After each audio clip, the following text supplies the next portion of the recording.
ورسوله أما بعد فأعوذ بك بالله من الشيطان الرجيم بسم الله الرحمن الرحيم وإذ يمكر بك الذين كفروا ليثبتوك أو يقتلوك أو يخرجوك ويمكرون بك والله ويمكر الله والله خير الماكرين.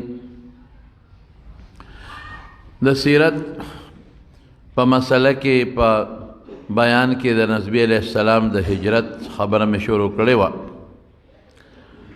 او ما ویلیو چې رسول الله صلی الله علیه وسلم ته د مدینې خلکو چې کله ایمان راوړو دعوت یې ورکړو چې ته مدینې ته راځه. نو حضور پاک صحابه لېږلي وو مدینې شریفې ته او هغوی په مدینه منوره کې د جمعې منځ شروع کړی. مکه مکرمه کې د جمعې منځ نشو کېدی. د جمعې منځ دپاره بار وتل جومات ته او اجتماع په جومات کې جمعیت خطبه دا ضروري وي او هلته خو حضور پاک مبارک دا کارونه نشو کولی ځکه سخته دشمني د مکې د کافر ورسره وه.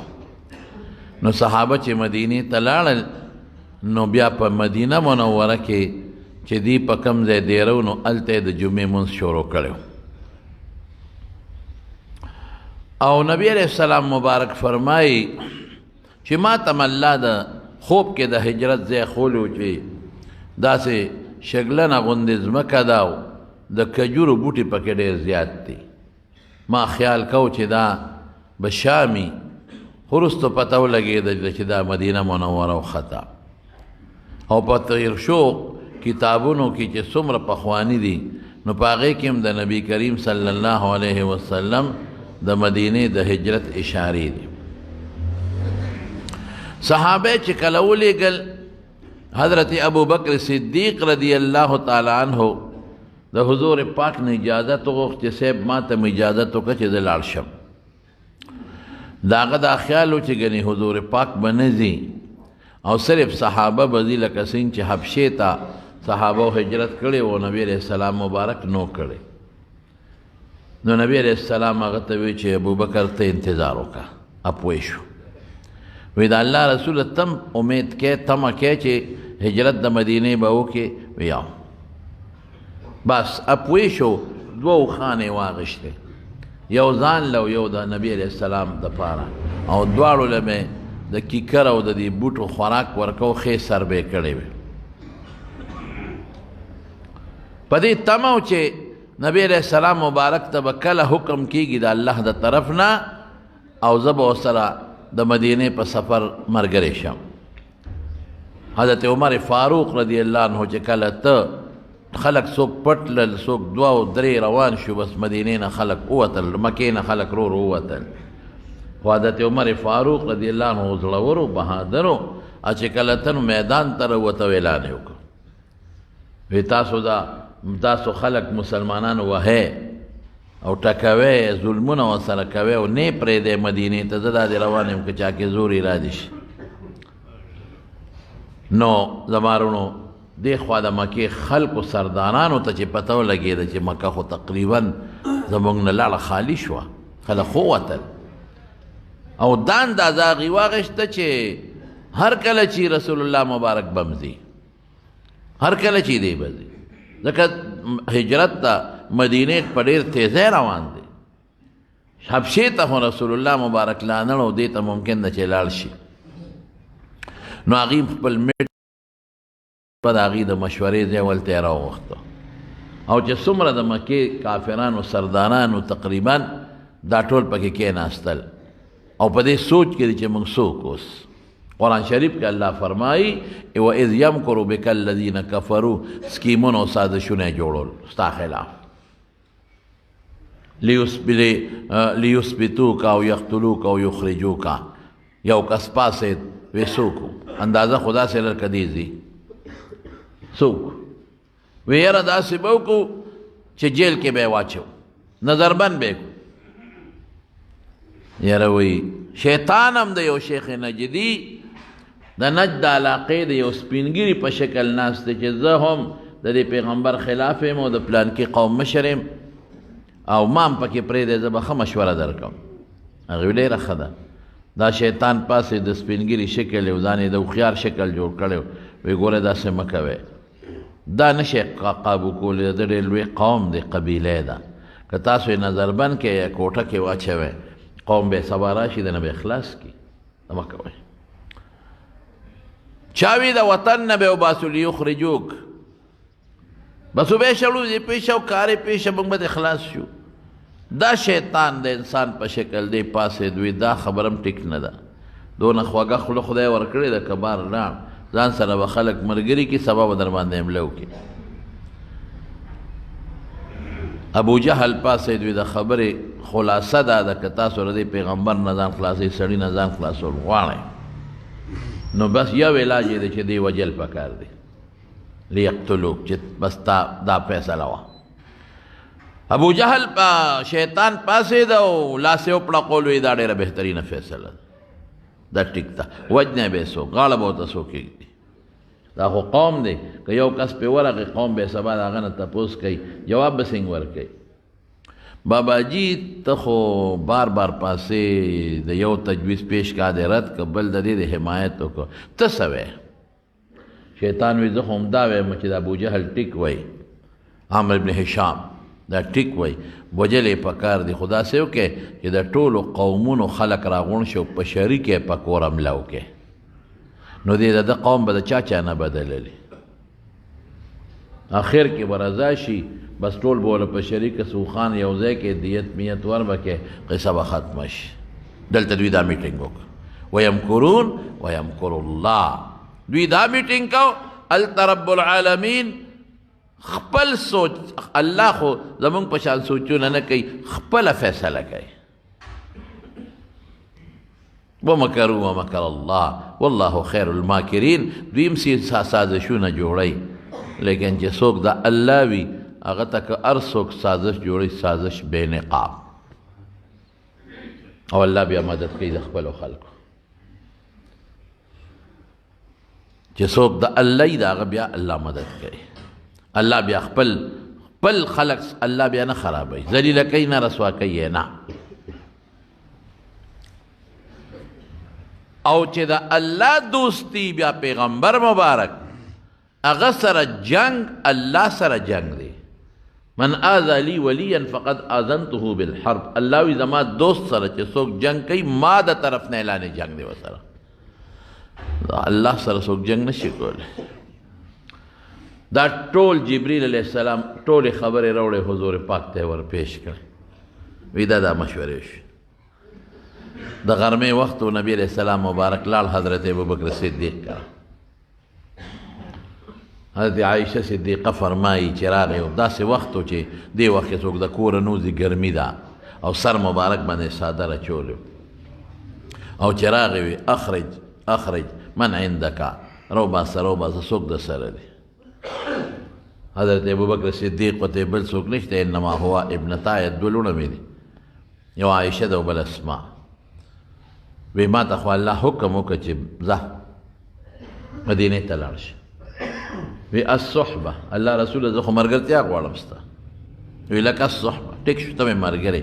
وی دوه خانې مې ساتلي دي او پاڼې مې پې خوړلي دي او ښې مې سربې کړي دي، یوه ستا. حضور پاک وفرمایل اما بغیر ثمن فلا، بې پیسو یې نه علم، پیسې به درکو. دا په 800 درهم کمه قصوه وخه چې حضور پاک ته واغشته، په 800 درهم 800 درهم حضرت ابوبکر صدیق اغشته و، نه بې پیسو نه علم. دې کې علما وایي څه حکمت و، اگر چې حضرت ابوبکر صدیق راغشتې د حضور پاک مبارک دپاره وه او ویم بخله، ولې دا د هجرت ډېر لوی سفر او قیمتي سفر دی.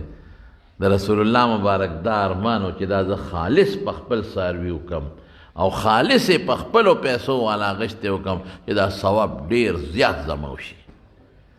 د رسول الله مبارک خپله مرتبه خو چته ده، خو دې کې دا غرض چې دا ټول په خپل څاروي وکم.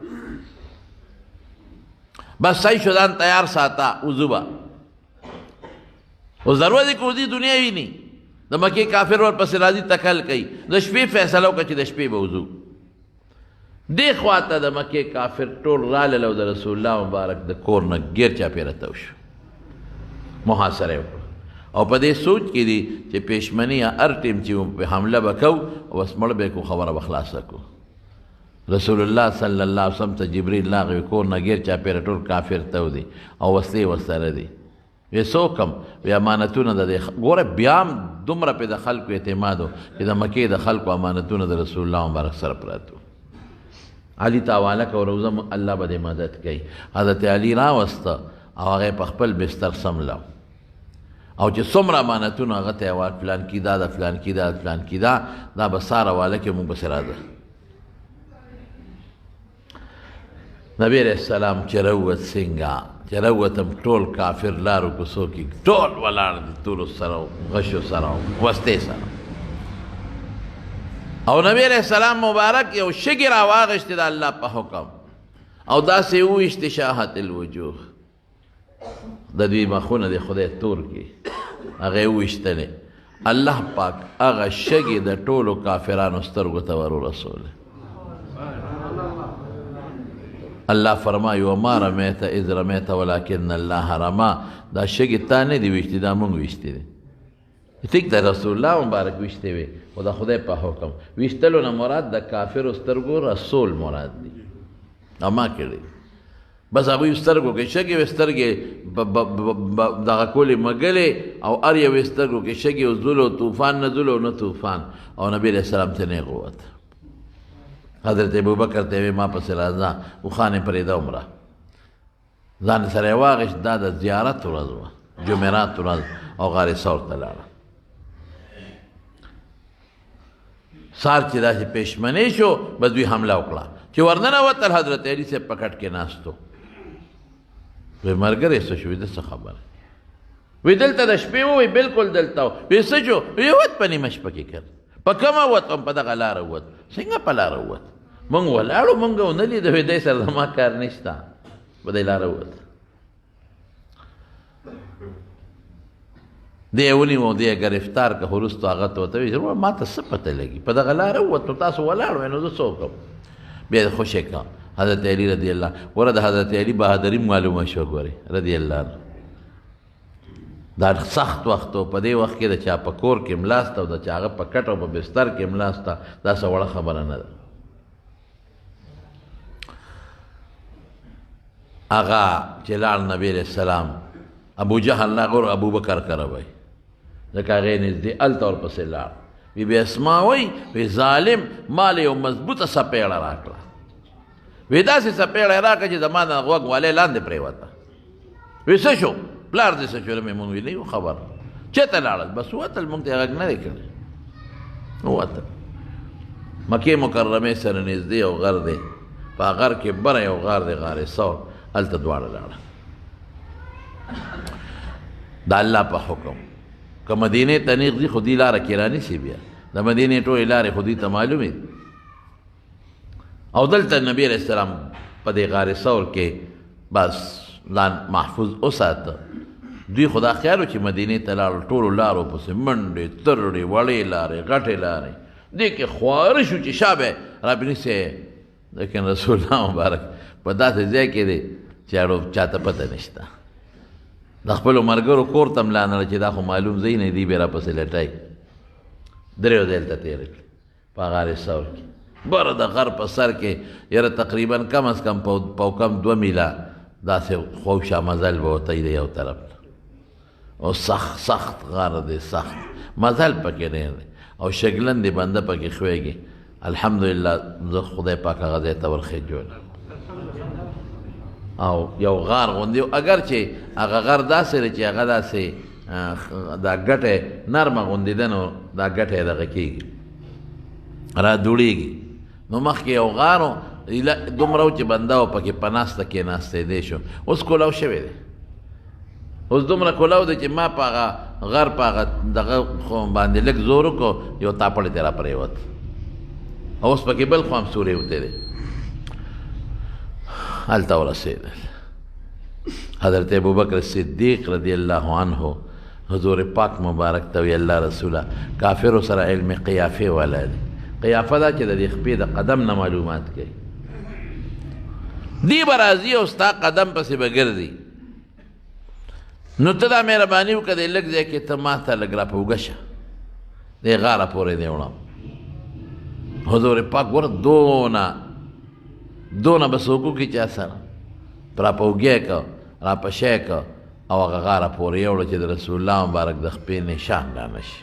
شپه ده که نه، د ده د کیړی د ده د څپلی د ده د خپې نښه را نه شي، او خپله زر زر په څه طریقه باندې روانه کړه چې د ما د دې پته ونه لګي.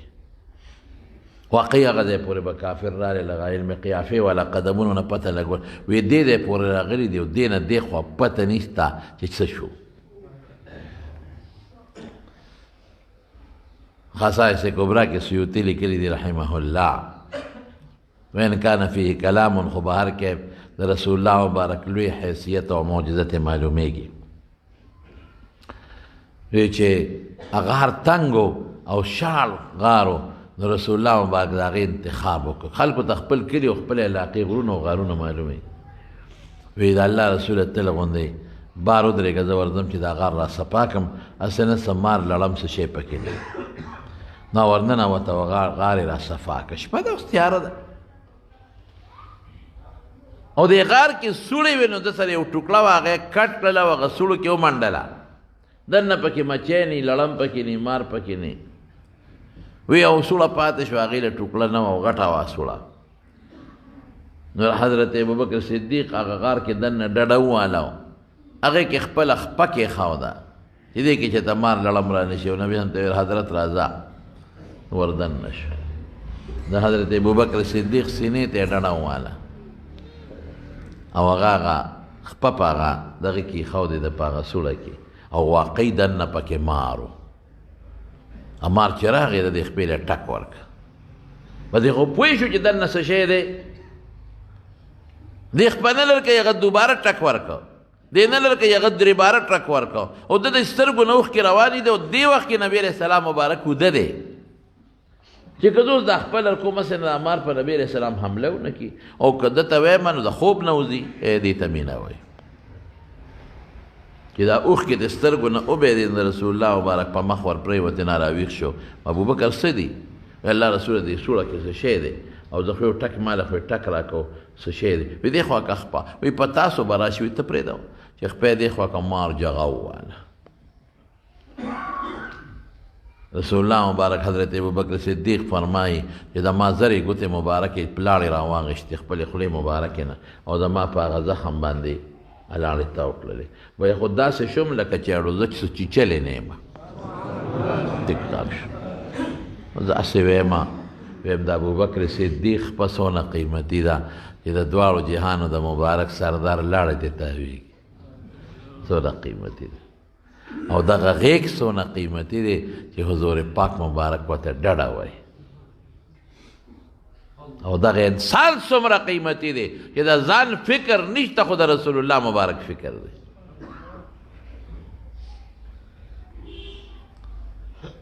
مار ته وایي ولې د ما ملګري دی وخوړو، ستاسو مجال دی چې د ما ملګري له ټک ورکې. رسول الله مبارک دا معجزه چې حیواناتو هم ورسره خبرې کړې. او دی دا الله رسول زه دې غار دې ویښ کې یو ځل پروت وم په دې لاره عیسی علیه السلام ته. نو عیسی علیه السلام خپلو ملګرو ته وایي چې د آخرې زمانې پیغمبر به د خپل قوم د لاسه هجرت کوي، دې غر کې بره یو غار دی، په غار کې به هغه یو 3 شپې تېروي،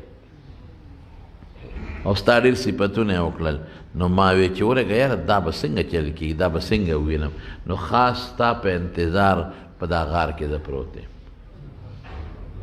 ما خو ټول عمر دلته باروزم خوراک لو بیا دلته راشم چې ځکه مړ شم او که نه دې خو به ووینم. نو نن را باندې یو خاص خوشبو لګېده. ما وی یاره کیدای شي هغه انسان راغلی. نو ما ته بله لاره نه وه، ټولې سوړې بندې کړې وې. نو دغه یو سوړه وه، نو ما ته بله لار نه وه، ما چاره نه وه چې ما وله ټک ورکړ ستا د ملاقات په غرض. زما وروڼو اوس غار خوله کوله او دا الله پاک فوراً په هغې کې یو بوټی زرغون کړ. دا هم د رسول الله مبارک معجزه ده.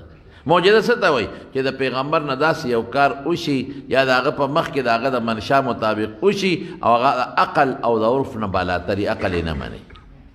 زر الته یو بوټی زرغون شو زنګلي بوټی او لوی شو څانګې خورې شو د غار د خولې مکمل بنده کړه او جولاګي راغی هغه پکې هغه خپل کار وکړ تارونه پکې خواره کړل او کمتره راله زنګلي غشنه کمتره هغې پکې ځان له زر زر جاله جوړه کړه او پې د پاسه کېناسته وږی هم پکې واچول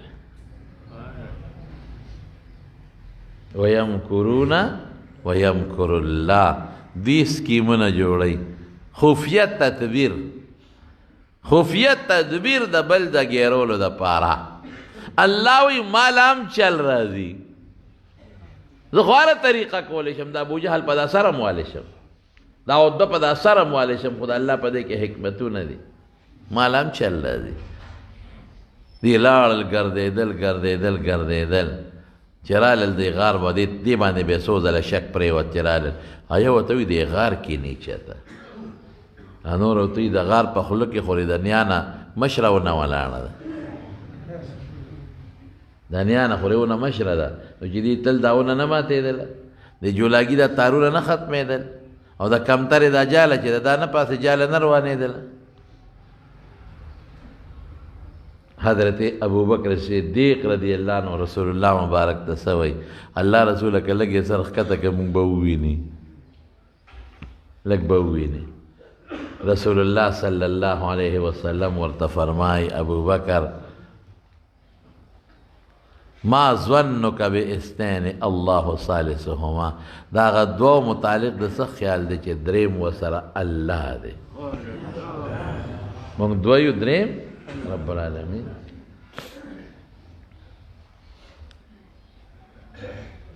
إذ أخرجه الذين كفروا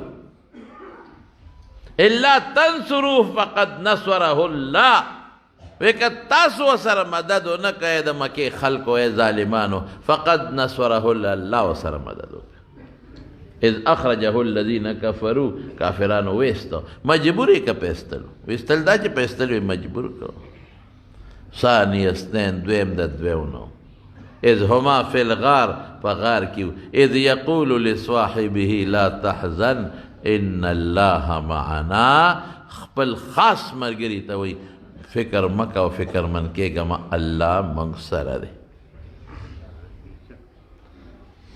استقولو لصاحب الغار نه و چې د غار مرګری د یوسف علیه السلام سره په غار کې په جیل کې مرګری و د یوسف علیه السلام مرګری نو د جیل مرګری و هلته وی یا صاحبی السجن ارباب متفرقون خیر ام الله الواحد القهار یوسف علیه السلام هغې ته څه وی ای د جیل مرګرو یو خدای ښه دی او که ګڼ نه هلته وی یا صاحبی السجن د جیل مرګرو دلته د غار مرګری نه وی لصاحبه خپل مرګری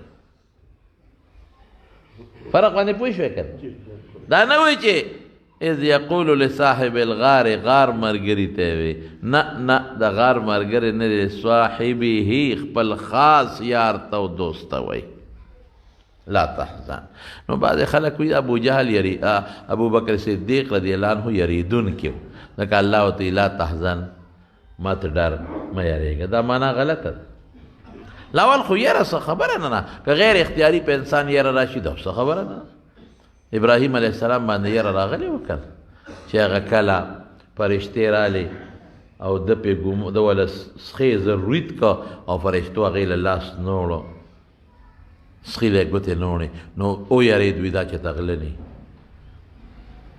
فلما ذهب عن ابراهیم الروع یعنی ته روع وی ابراهیم علیه السلام نه چې ګبراهټ ختم شو نو یجادلنا فی قوم لوط هغې ورته ان رسول ربک موږ ستا د رب استازي یو لوط علیه السلام قوم له روان یو پوه شو بیا دا یې په ابراهیم علیه السلام یره رانله فخاف فی نفسه خیفة موسی موسی علیه السلام چې کله مار امسه وغورځول او مار ته جوړ شو یره پرې راله قرآن وایي فخاف فی نفسه خیفة موسی موسی هم ویرېده نو یره په پیغمبر راغلی ده نو که په حضرت ابوبکر صدیق راشي زه به نه خم لیکن دا یره نه وه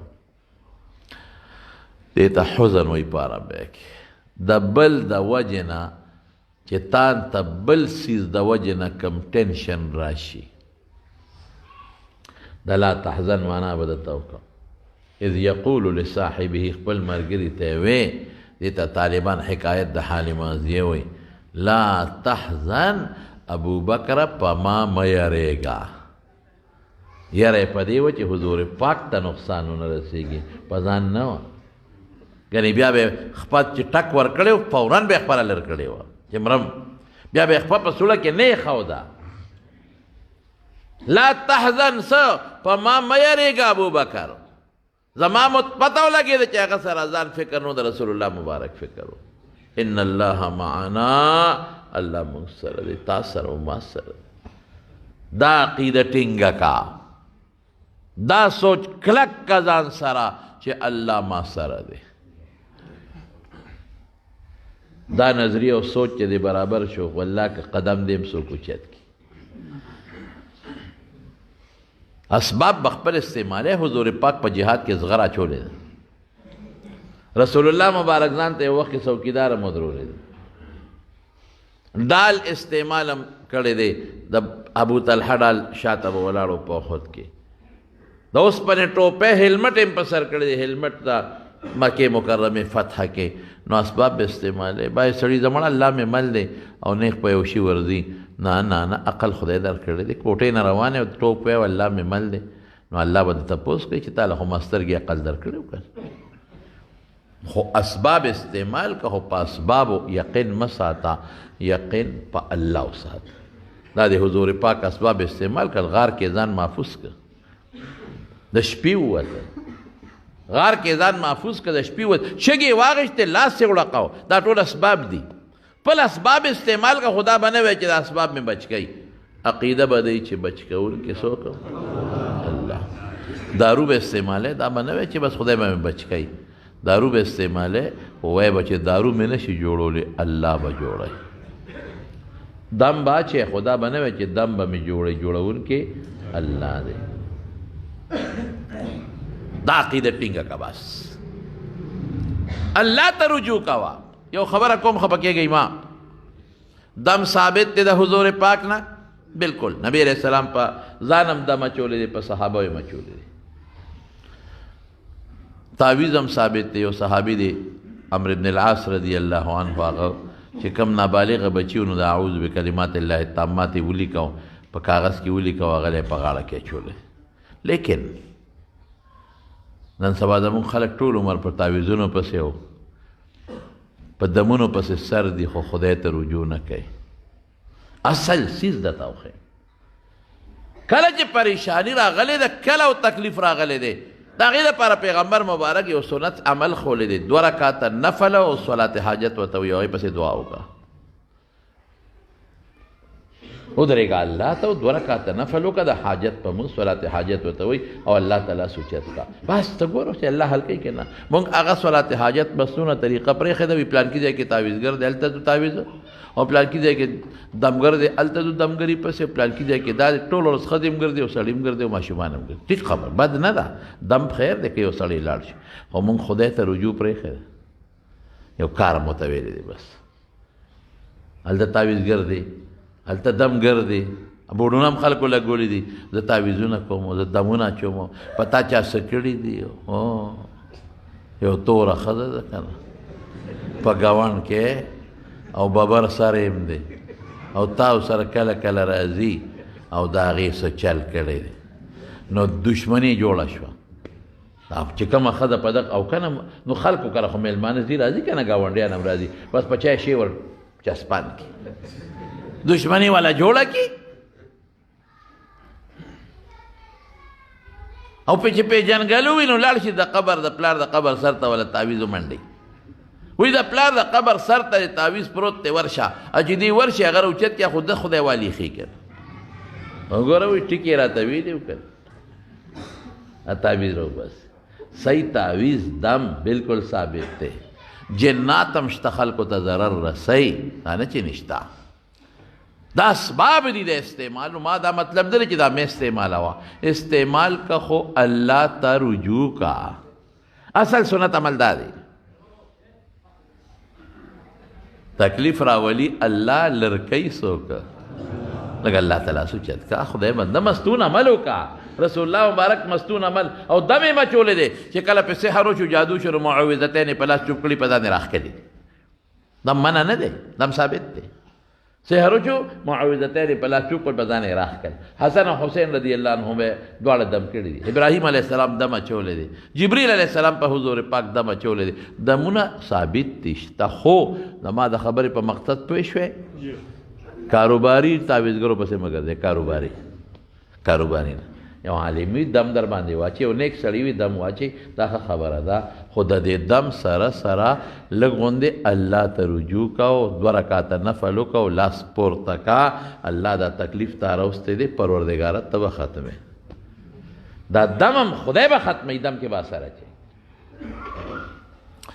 نو دلته رسول الله مبارک اسباب استعمال کړل غار ته لاړ ځانې پکې پټ کړ شګې واغشتې هلمټې په سر کړی دی زغرې چولی دی دال استعمال یې کړی دی خپل اسباب به استعمالې لوږې دپاره خوراک یې خوړلی دی دارو یې کړی دی حجامه کړې ده رسول الله مبارک دمونه استعمال کړي دي خو بروسه او اعتماد په چا په الله دا ټیټه عقیده ساته ان الله معانا دې کې یو کافر برنه متیاز یې وکړی دا غار په دې خوله راوبهدې او داسې یو مخامخ کېناست هغه غار ته مخ کړی متیاز یې وکړی رسول الله مبارک ابوبکر که دوی مونږ لیدو مونږ ته به مخامخ متیازې کولې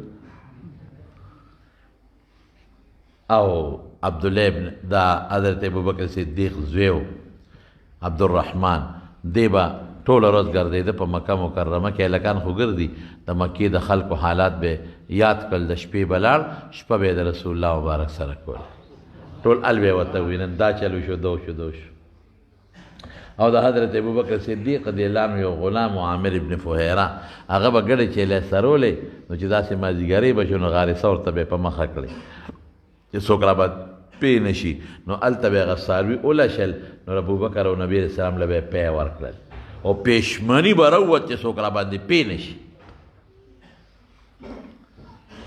3 ورځې پس د ګل په ورځ د ربیع الاول لومبې تاریخ د زیارت په ورځ د کور نه وتیو نو دا جمعہ و خالی توار په غار کې تیر کړل نو پورا 3 ورځې پس 3 دن بس دی ویلیو چې موږ پسې به څاروي راولې نو عامر ابن فهیره ورپسې پټ غوندې څاروي دواړه وښې بوتللې یکم ربیع الاول د ګل په ورځ روان شوي دی د ګل په ورځ مدینې منورې ته رسېدلي یو 8 ورځې په لاره سفر تقریبا کړی یو د 4 کسو قافله ده یو نبی علیه السلام مبارک دی یو حضرت ابوبکر صدیق تے یو عامر ابن فهیره دے غلامو رشتہ دارے کې مراته غلام مو هغه ورسره خدمت ته پاره تللی یو د لار خودون کې و عبدالله ابن اریقط دا بعضې خلک و هغه زمانه کې چې هغوی ته به لارې معلومې وي ځکه دا خو شاړې بېشاړې به وي نو دا به قافلو سره تلل په کرۍ به تلل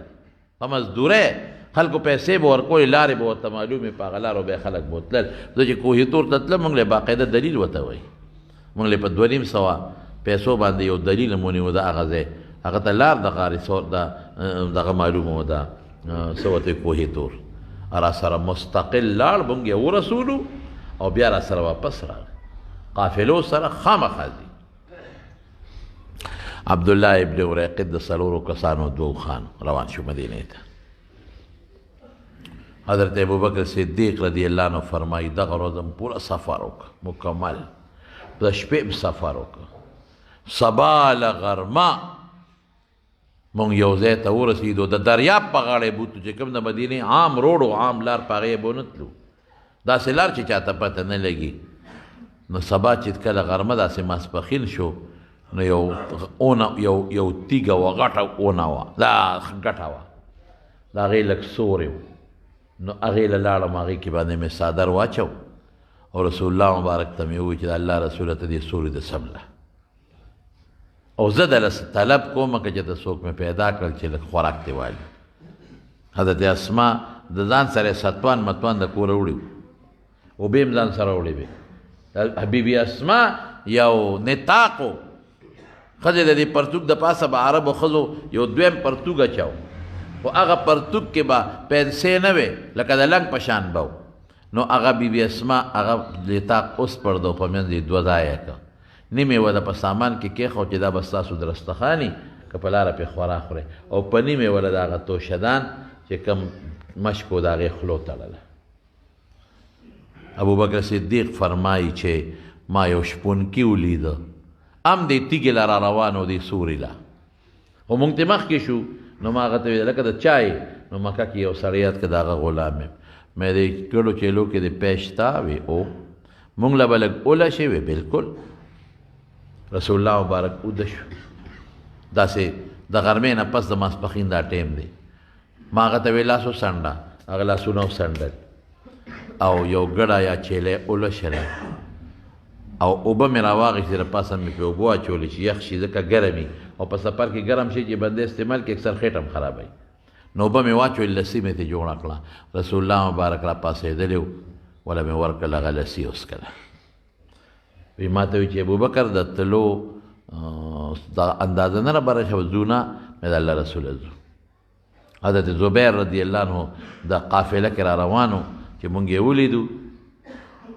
دا زبیر رضی الله عنه د حضور پاک د ترور زوی دی او وروسته پې د حضرت ابوبکر صدیق لور بی بی اسما هم واده شوې ده هم پې بلکې دغه وخت کې واده شوې وه اسما دغه وخت کې په نکاح کې وه د حضرت زبیر نو هغه دوه جامې دوه جوړې مونږ له راکړې یوې ما له راکړې یو نبي علیه السلام نه دغې ځای نه دوی روان شو او د مکې کافر خو پوه شو چې دا خو رانه ووتل نو هغوی د سلو اوښانو انعام وویسته د سلو اوښانو او سل د رسول الله مبارک په سر کې او سل د حضرت ابوبکر صدیق رضی الله عنه په سر کې چې که چا دي دواړه راونیوله او که یوې راونیوه د یو یو په سر کې سل اوښان انعام دی سل اوښان ډېر شی دی ډېر شی دی سل اوښان نو بس چې دا کم اجرتي قاتلانو او دا پیسو ټټوانو بدماشانو دا ورپسې شو څوک په یو لار او څوک په بله او څوک په بله او څوک په بله دل ورپسې سراقه ابن مالک د بنو د مجلد قبیلې سره تعلق لري دوی په یو مجلس کې ناستو وی دې کې یو سړی راغی وی چې یاره زه خو په لار راتلم او یو قافله مې ولیده څلور کسانو پکې او داسې معلومیږي لکه چې محمد دی ستاسو ملګري دی وی زه خو پوه شوم وی ما چې نه دا هغوی نه دي دا زما مخکې پلانکي او پلانکي اوس ووتل دا هغوی دي وی ما چې څه نه دوی رانه مخکې نشي انعام ونه ګټي ما چې دا زما مخکې پلانکي او پلانکي ووتل دا هغوی دي دا هغوی نه دي وی خیر چې دوی را باندې لږ دغه شو نو غلې غوندې کور ته لاړم ویندې ته مې شابه زما اس باندې مې دین واچو د کوټې نه شاته ودروه چې څوک را باندې پې نه شي او وسله مې واغېسته او نیزه مې لاس کې کړه په کوټه وختم او د کوټې په شا مې په نیزې په ځمکه کېښود او په ځان مې وښویه ورکوز شوم او په اس سور شوم اوس غلېدم چې راشه زبردست انعام دی دا به ګټم هغې سړي خو وویل راته چې په پلانکي ځای کې مې ولیدل چې اس مې زغلو وی دې وخت نبي علیه السلام مبارک په مانځه ولاړ حضور پاک چې مونځ به کوو نیغ به یې مخې ته کتل یو خوا بل خوا نه کتل او حضرت ابوبکر صدیق به یو خوا بل خوا کتل په حضور پاک یېرېده وی چې زه ورنږدې شوم وی زه پې پوه شوم چې ابوبکر نبي علیه السلام ته وایي چې هغه د سراقه راغی رسول الله مبارک راته خیره وکړه زه خو لرې وم و چې خیره وکړه وی ښه سخته ځمکه وه کلکه او د کلکې ځمکې وشلېده او زما د اس خپې پکې تر سینې پورې ورخښې شوې او زه د پړ مخې پرېوتم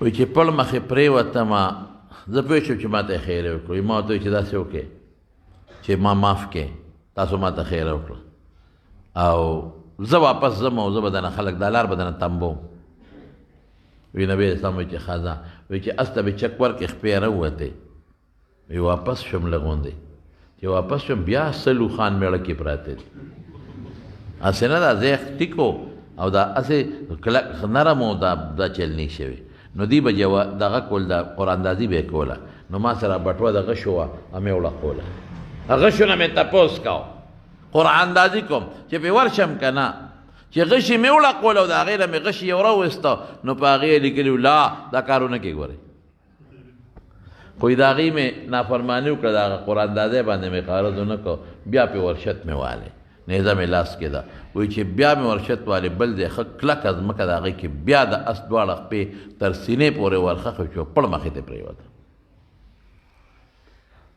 یاره وایي بیا مې ورته وایي چې بس ما نه غلطي وشوه معاف مې کې وایي ښه وایي بیا یې معاف 3 ځله مې وایي دا چل وکړه وایي ما ورته وایي چې زه بس داسې کار دی اسمې ښودرم چې بس ما معاف کې معاف کړی وی داسې وکړه چې ما هم یو کاغذ ولیکې ځکه چې اوس تاسو ته زه غږ نه کوم ما سره وسله تاسو سره نشته لکه مې وایي چې 3 ځله خو زما اس او زه پړ مخې پرېوتم مسې نه غزار پرې وکړم په بل غم ونړم نو رسول الله مبارک د سرمنې په یو ټوکړه باندې ماله امن ولیکه چې دا که زما ملګرو کم ځای ته ګیر کړې دا ورته ښایه تا ته به غږ نه کوي وایي ما ته یې ویې سراقه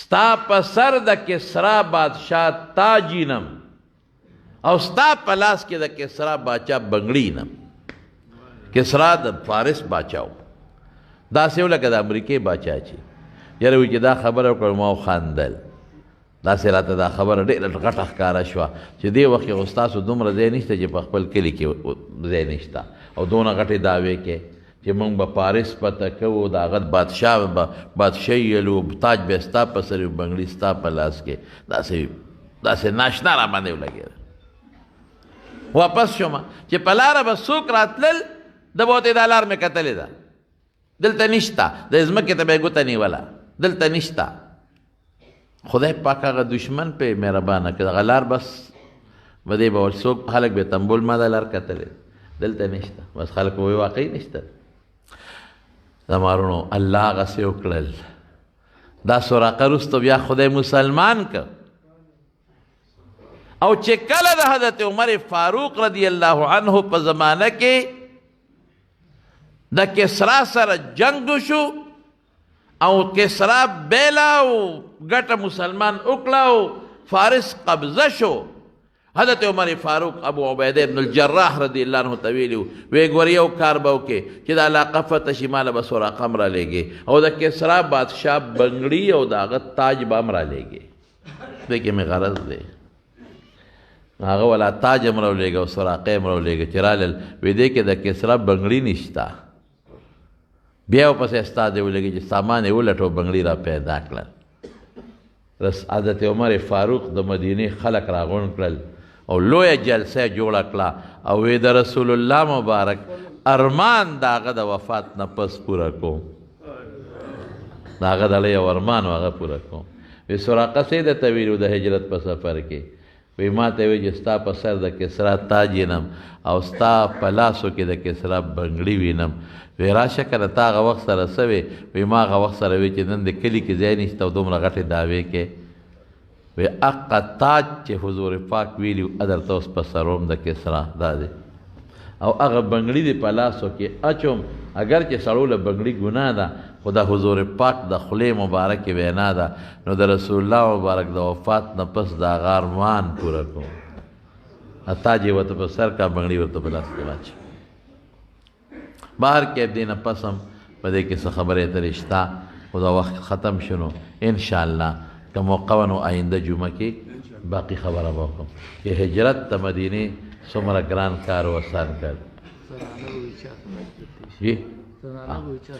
او څومره تکلیف ده سفر دی بیا د اوښ سفر او خیر دې کې څه بعضې مسلې دي آینده جمعه کې به درته بیان کړم زمانونو د حج داخلې شروع کېږي نو دا د هجرت واقع که مې ختم کړه انشاءالله نو د حج بیان به هم تاسو ته وکړم بیا خو که چا باندې حج فرض دي نو هغه مهرباني وکړئ سرکاري داخلې شروع کېږي ریټ لږ کم وي د سرکار نو په هغې کې تاسو داخلې وکړئ زنانه متعلق زمونږ دلته کې زنانه دي خویندې دي او ډېر زیات خدمت کوي زمونږ د دې مېلمنو زمونږ په دې جومات په ګاونډ کې دي الله دې ول ډېر خیر او برکت ورکړي هغې دا سوال کړی چې زنانه چا سره حج لتلی شي نو ښځه د خپل خاوند سره تلی شي د پلار سره تلی شي د زوی سره تلی شي هغه چا سره تلی شي چې چا سره مستقل نکاح نه کېږي لیور سره نشي تللی.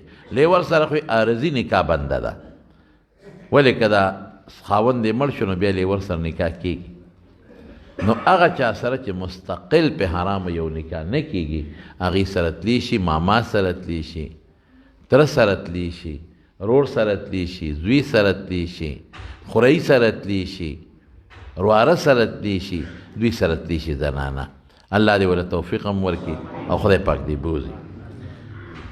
د کش روزګار موبایل یا موټر بالکل اخیستی شي، په نغدو باندې شي لږه ارزاني او په کش د ګرانې، خیر د اخیستی شي.